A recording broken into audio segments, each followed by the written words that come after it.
This is Product 2 Milestone 3. I have my health component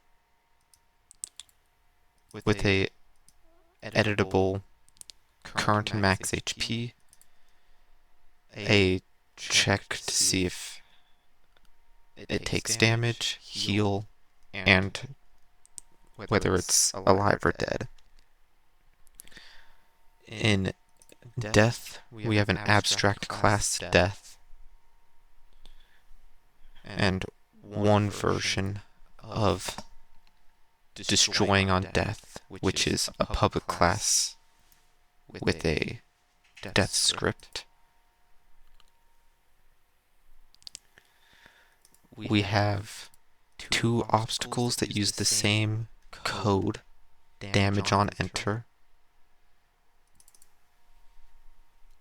Damage on enter adds a boolean of whether or not it insta-kills and a damage done. It will, whenever something collides, it'll check if the obstacle is insta-kill or not. If it's not, it'll just do damage, checking if the other object has a health comp. If it is insta-kill, it'll check if it has a death component.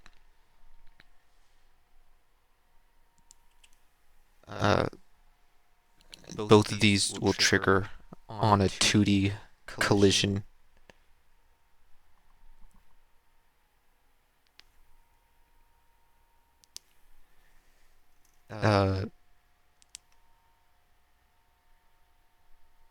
This basically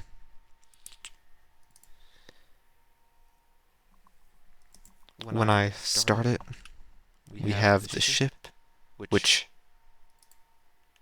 has health. When it bumps into this, it'll take 2 points of damage. When it bumps into this, it'll get destroyed. The immortal dot here, when it hits, it will bump, but no errors will occur.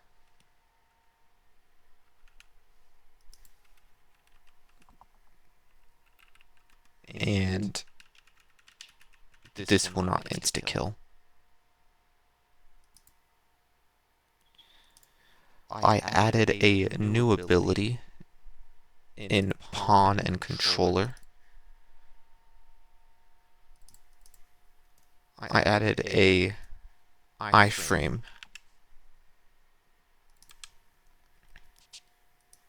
When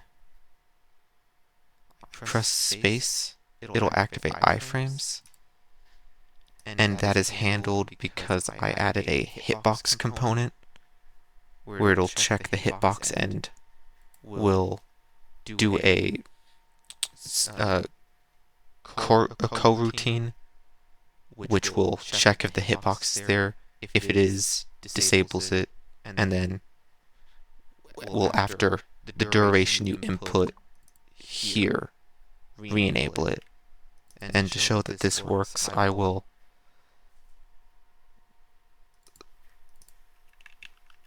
press space, no damage taken, and then after 5 seconds passes, it gets re-enabled. This will make it so that you can go through both, but if you are within it by the time it ends, it turns back on and you take damage or get instantly killed.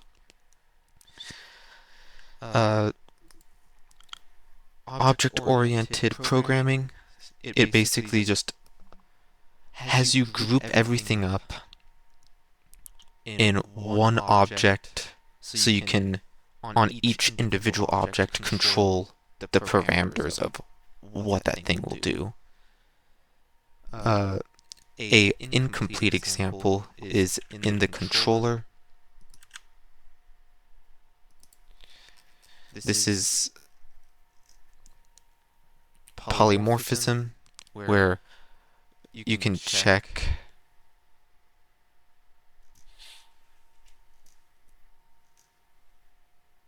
my bad.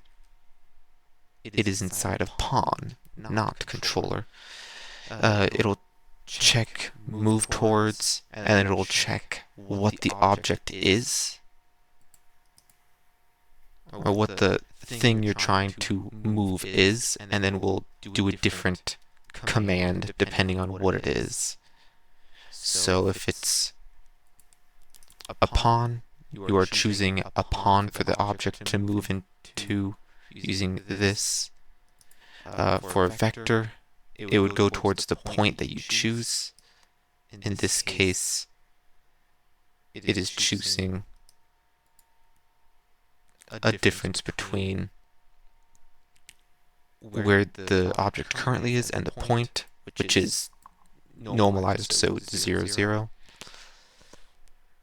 The death is an example of abstraction, allowing other things like death, destroy, and other types of deaths you might want in the game to just call upon the death function or the die function, the death component.